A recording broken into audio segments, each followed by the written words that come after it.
Hey, Facebook. Good to see you guys. Guess what? I did a little something a little different today. I actually went to a salon and got my eyebrows waxed, tweezed. I had something done to them. I wasn't quite sure what was going to be done, but I knew it was time.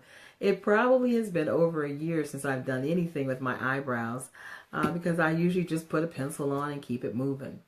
And so I'm laying on the table, and I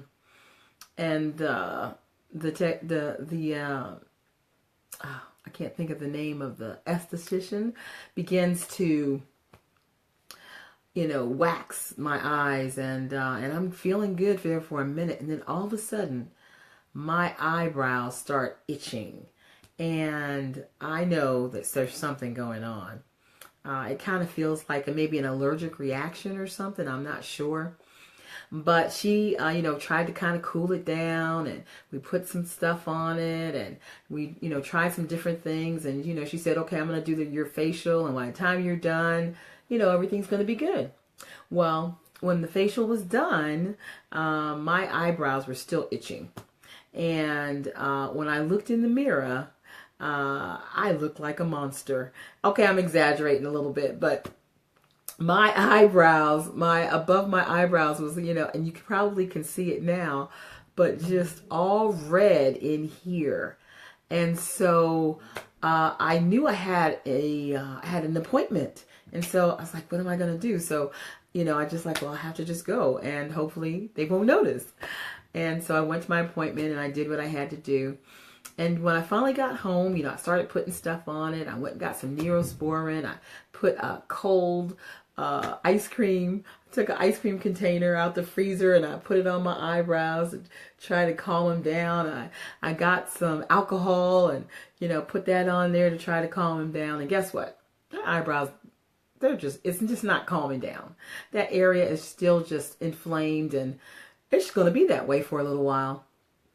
And when I thought about my experience, it made me think about moms who are trying to make changes for their students who may be struggling academically.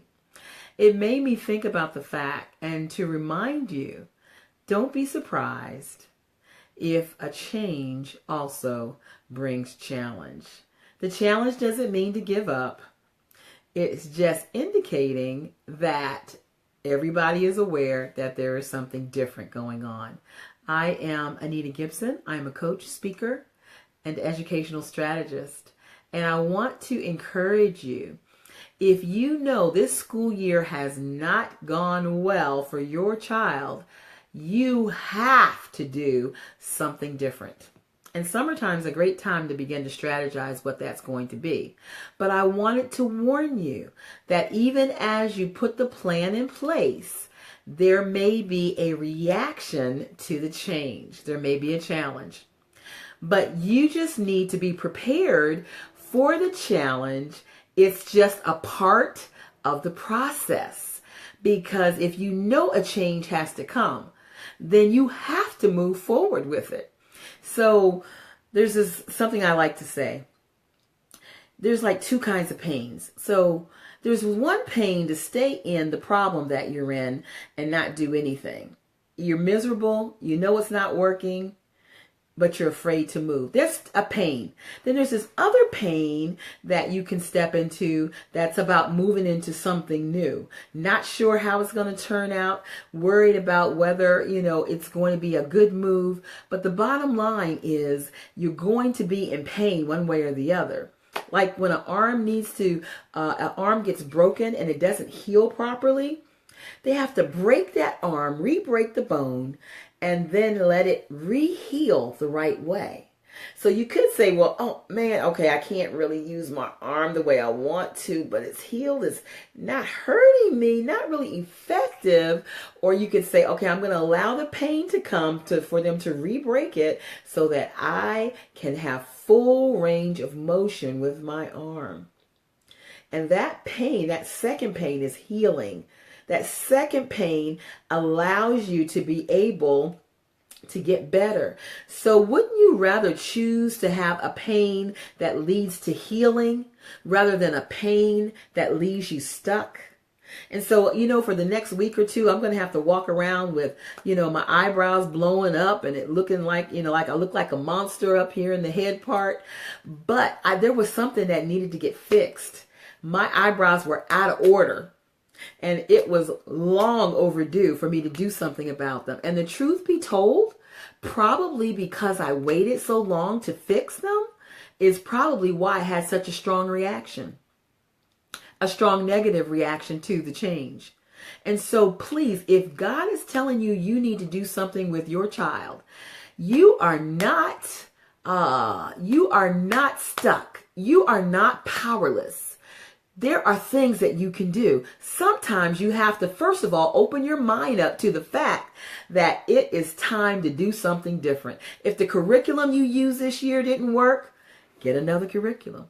If the different activities that you did this year didn't work, get some more activities. It's just, you don't have to spend a lot of time on it. Life is not one in which we do everything perfectly. There are seasons for things. Sometimes something worked in one season and now it doesn't work in another. And it's okay to move on from that thing. Sometimes we spend so much time bemoaning the choice that we made, we lose the opportunity to be able to look towards the future. So this summer is a great time for you to take a look, a deep dive into your child and to decide what needs to change, and then begin to put a plan in place so that in the fall you are in a different place. So if you have to re-break that arm, as I used that analogy earlier, and reset that bone so things can heal properly and you can have full range of motion in your child's academics, in your home life, you want to have full range of motion to be able to be truly free and at peace, then you're going to have to make a change. And just be encouraged to know that yes, there may be a challenge that comes with the change, but in the end, you will be blessed and benefited. So be of good cheer, have courage. I'm telling you, you can do this. So this is Anita Gibson. I'm heading out. I know it's Friday night. You guys are like having fun, so I'm not going to hold you up. But I pray that you have a wonderful weekend. Love you guys. Good night.